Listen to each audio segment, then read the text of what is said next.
찌꺼기라는 표현이 나오죠. 찌꺼기는 부정적인 뉘앙스를 가지고 있습니다. 그러나 좋은 찌꺼기도 있습니다. 여러분 토마토 먹을 때 토마토를 송송 썰어가지고 설탕을 뿌려 먹기도 하죠. 그러면 그 토마토를 다 먹고 나면 그 밑에 찌꺼기 국물 남잖아요. 그게 진짜 맛있는 거죠. 그 찌꺼기는 참 맛있는 찌꺼기입니다. 좋은 찌꺼기죠. 수로보니게 여인이 주님을 찾아와서 자녀들의 떡을 취하여 개들에게 주는 것이 옳지 않다라고 말씀하실 때 개들도 주인의 상에서 떨어지는 부스러기를 먹는다. 그 부스러기가 찌꺼기죠. 그 부스러기 찌꺼기라도 먹는다 이렇게 돼. 그 찌꺼기는 하나님의 은혜죠. 찌꺼기라도 하나님의 은혜라면 좋은 것입니다. 그 찌꺼기 은혜라도 있으면 좋은 거죠. 그러나 아무 쓸모없는 찌꺼기가 있어요. 18절에요. 인자야 이스라엘 족속이 내게 찌꺼기가 되었나니 곧 풀무불 가운데 있는 노시나 주석이나 새나 나비며 은혜 찌꺼기로다. 정제 과정에서 나오는 불순물을 말하는 거죠. 여기서 말하는 찌꺼기는 불순물입니다. 제거해야 되는 거죠. 그런데 이스라엘 족속이 찌꺼기가 되었다.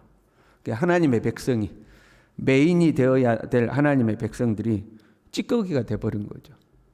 원래는 금이나 은이나 그 원석이 메인 아닙니까? 그리고 불순물이 제거되어야 되는 것들인데 메인이 되어야 될 하나님의 백성이 찌꺼기가 돼버린 거죠. 불순물이 아주 가득 낀 겁니다. 불순물을 제거하려면 풀무불에 던져야 됩니다. 뜨거운 불로 녹여가지고 원석, 원액과 이 불순물, 찌꺼기를 분리시켜야 되는 거죠. 그래서 20절에요. 사람이 은이나 노시나 새나 나비나 주석이나 모아서 풀무불 속에 넣고 불을 불어 녹이는 것 같이 내가 노여움과 분으로 너희를 모아 거기에 두고 녹이리라. 하나님의 진노의 심판이 불이 되어서 너희들을 녹이고 불순물을 제거한다는 거예요. 찌꺼기같이 되어버린 이스라엘에게 하나님의 심판이 임할 수밖에 없는 겁니다. 그 찌꺼기를 제거해야 되니까. 찌꺼기가 많으면 사용할 수가 없는 거예요. 불순물이 너무 많이 되어 있으면 완성도 높은 작품이 나올 수 없죠. 값어치가 떨어지죠. 불순물을 제거할 수밖에 없고 불순물을 제거하려면 뜨거운 불 속에 던질 수밖에 없는 겁니다. 우리가요 부스러기가 될진정 찌꺼기가 되어서는 안 됩니다. 하루를 살다 보면 우리에게 먼지가 달라붙죠. 우리 매일 씻잖아요. 코로나 이후에 우리가 손 씻는 게 이제 습관이 돼가지고 하루에도 손을 몇 번씩 씻잖아요. 근데 손을 씻을 때마다 물에서 더러운 물이 나오죠. 결국 그 더러운 게 다 어디서 나오는지 모르겠어요. 청소하시면 집안 청소하시면 아니 창문을 다 닫아놓고 뭐 크게 어지럽힌 것도 없는데 걸레질을 하면 매일 그 걸레에 때가 묻어 나오죠. 그것들이 다 어디에서 나오는지 모르겠어요. 우리는 매일매일 씻어야만 해요. 그래야 깨끗하게 매일매일 씻어야 되는 거죠. 씻지 아니하고 내버려 두고 쌓아두면 그것이 때가 돼가지고 그 아주 이제 몸에 달라붙게 되는 거 아닙니까? 지속적인 경건의 삶이 필요한 이유죠. 우리의 몸을 매일 씻어내리듯이 하나님 앞에 경건의 삶을 통해서 우리의 영혼을 매일 깨끗하게 씻어야 되는 거예요. 그렇지 않으면 이 불순물들이 더러운 것들이 우리에게 이제 달라붙는 거죠. 그리고 그것들이 달라붙을 때 방치해 두면 우리의 삶에 깊숙이 파고듭니다. 새 속의 찌꺼기, 새 속의 더러운 것들이 우리에게 스쳐 지나갈 수는 있지만 그럼 빨리 하나님 앞에 씻어내려야 되지 않겠어요? 그것들을 내버려 두면 우리에게 침전되어서 불순물로 어디 가라앉게 되는 거죠.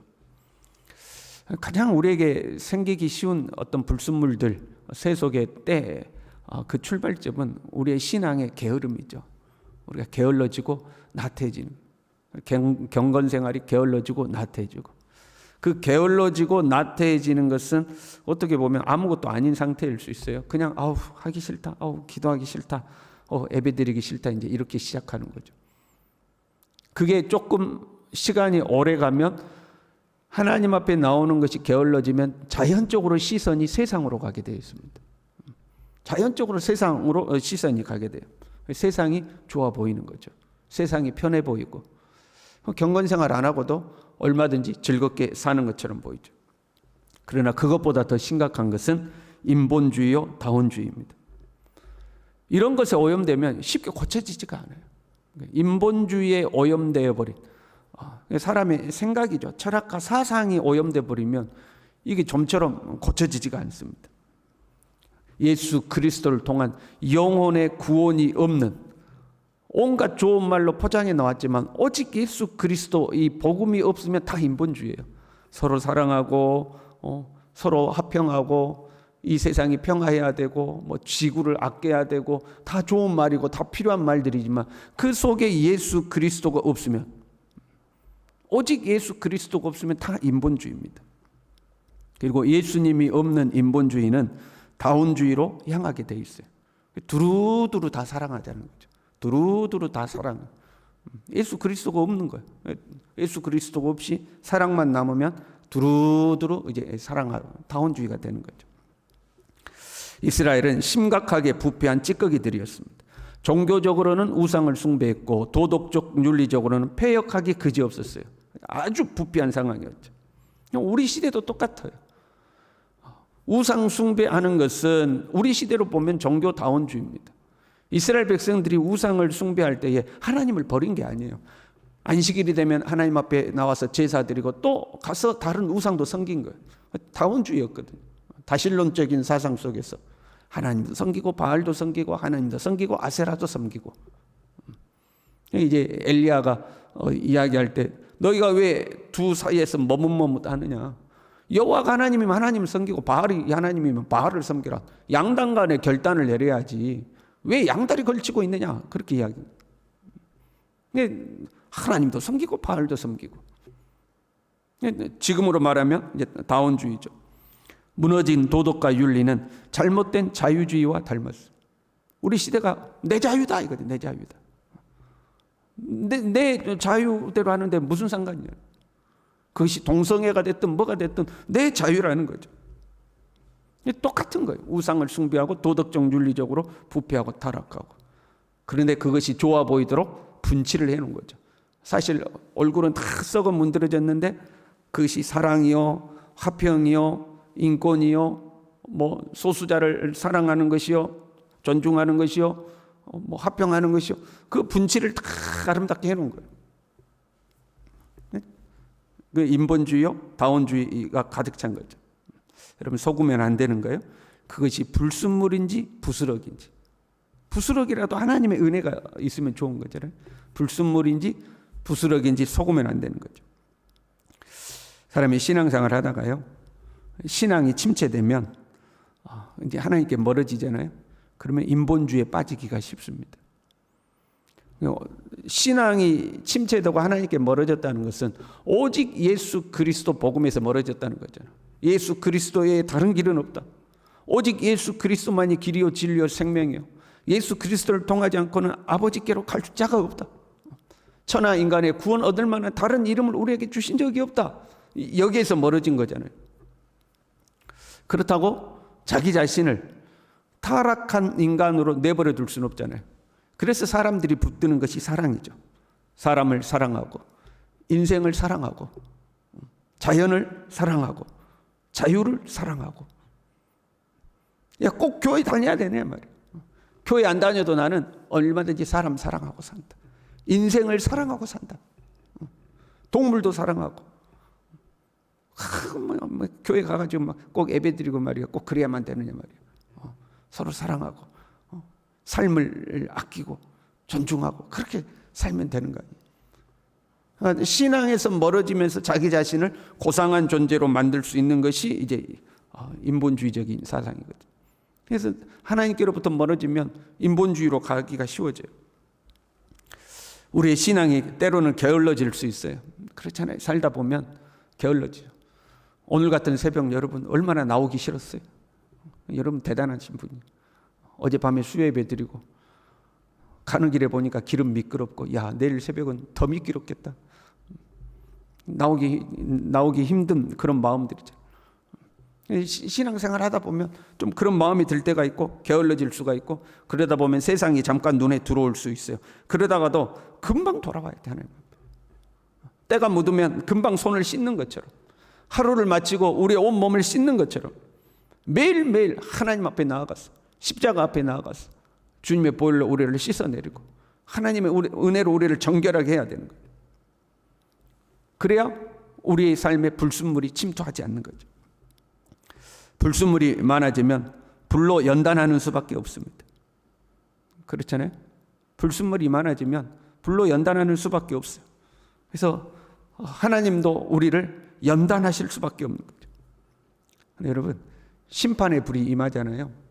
그러면 원석 자체는 결과적으로 더 좋아지는 거예요. 나한테 불순물이 임했어요. 근데 그 불순물이 떨어지면 나는 좋은 거잖아요. 더 순결해지는 거잖아요. 내 안에 숨어있던 불순물이 제거되는 거잖아요. 그러니까 하나님을 사랑하는 사람은 때로 고난이 찾아와서 그 고난 때문에 고생을 할지라도 오히려 더 좋아지는 거예요. 하나님 앞에 더 깨끗해지고 더 순결해지는 거예요. 그런데 신앙이 없는 사람은 고난이 찾아오면 오히려 하나님으로부터 멀어지는 거죠. 이 교회 다녀도 소용없다고 하나님께 멀어지는 거예요. 믿음 있는 사람은 고난 앞에서 더 주님 의지하고 주님 앞에 더 내 자신을 돌아보고 더 믿음의 사람으로 세워지는 거죠. 혹시 우리 삶에요 고난이 찾아오지 않습니까? 그러면 빨리 내게 있는 불순물을 제거해야 돼요. 불이 임하는 것은 불순물을 제거하려고 그러는 거 아닙니까? 어려움이 찾아왔다. 먼저 내 자신을 돌아보고 빨리 하나님 앞에 버릴 걸 빨리 버려야 돼요. 그러면 빨리 거의 끝날 거 아니에요. 근데 사람이 어리석어 가지고요 끝까지 버팁니다. 끝까지. 이스라엘의 역사를 보세요. 그러니까 하나님의 심판이 셋, 둘, 하나 빵 임한 것이 아니에요. 하나님이 이스라엘을 조였다 풀었다를 반복하시죠. 고난을 주셨다가 다시 좀 풀어주셨다가 주변 국가에서 침공했다가 또 물러갔다가 조였다 풀었다를 반복하셔요. 그럼 빨리 깨닫고 하나님 앞에 깨닫고 돌아와야 되는데 사람은 미련해서 깨닫지를 못해요. 끝까지 버티는 거죠. 끝까지. 그러다가 결국 최후 심판이 임하는 겁니다. 우리 삶도 똑같은 거예요. 하나님이 조이고 풀고 하면서 우리에게 기회를 주시고 깨닫기를 원하실 때 그때 빨리 깨닫고 내 불순물 내 삶에서 제거할 거 제거해야지 하고 탁 제거해 나가면 되는데 하다가 괜찮네 하다가 괜찮네 그러다가 결국 망하는 길로 가는 거죠. 최후 심판의 자리 그 자리에 도달하게 되는 겁니다. 주님은 우리를 예수 그리스도의 신부로 삼으셨습니다. 저와 여러분들이 순결한 신부가 될 수 있기를 바랍니다. 매일처럼 우리 자신을 돌아보고 내 안에 있는 불순물들을 다 제거해서 예수 그리스도의 순결한 신부로 주님의 눈에 보시기에 아름답고도 존귀한 자로 우리 모두 설 수 있기를 간절히 바랍니다. 기도하겠습니다. 하나님 아버지, 우리의 삶에 파고드는 이 불순물들을 하나님 잘 분별하게 도와주시고 방치하여 내버려 두지 않도록 도와주시고 날마다 주님 앞에 나와 예수 그리스도의 십자가 보혈로 우리 자신을 정결하게 씻고 주님의 거룩한 신부로 순결한 신부로 온전히 세워질 수 있도록 주님 우리 모두를 붙들어 주시옵소서. 예수님의 이름으로 기도 올리옵나이다. 아멘.